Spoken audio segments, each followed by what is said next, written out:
पुण्याचे माजी पोलीस आयुक्त अमिताभ गुप्ता यांची चौकशी करण्यात आलेली आहे एसीबी कडून आयपीएस अमिताभ गुप्ता यांच्या मालमत्तेची चौकशी करण्यात आल्याची माहिती सूत्रांनी दिली आहे। ते सध्या इंडो तिबेट बॉर्डर पोलीसचे पोलीस महानिरीक्षक म्हणून कार्यरत आहेत।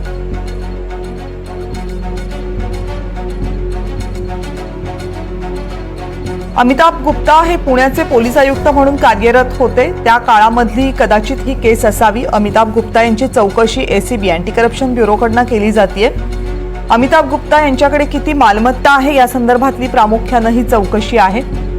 आणि अमिताभ गुप्ता हे सध्या पुण्यामध्ये किंवा महाराष्ट्रामध्ये कार्यरत नाहीये, तर आयटीबीपी म्हणजेच इंडो तिबेट बॉर्डर पोलीसचे ते पोलीस महानिरीक्षक म्हणून कार्यरत आहेत।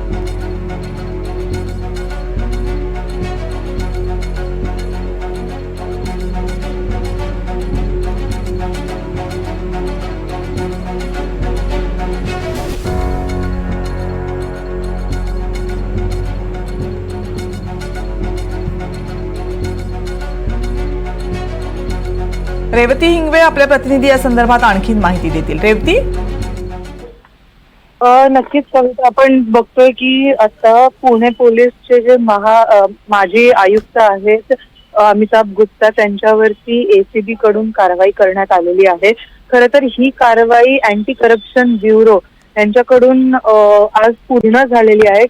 खरं तर त्यांचं जी मालमत्ता आहे पुण्यातली त्या मालमत्तेची चौकशी ही अँटी करप्शन ब्युरोचे जे पुणे विभाग आहे त्यांच्याकडनं। ठीक आहे, धन्यवाद रेवती, तुम्ही दिलेल्या सगळ्या माहितीबद्दल। आणि यानंतर उपमुख्यमंत्री अजित पवार बोलतायत, थेट जाऊया।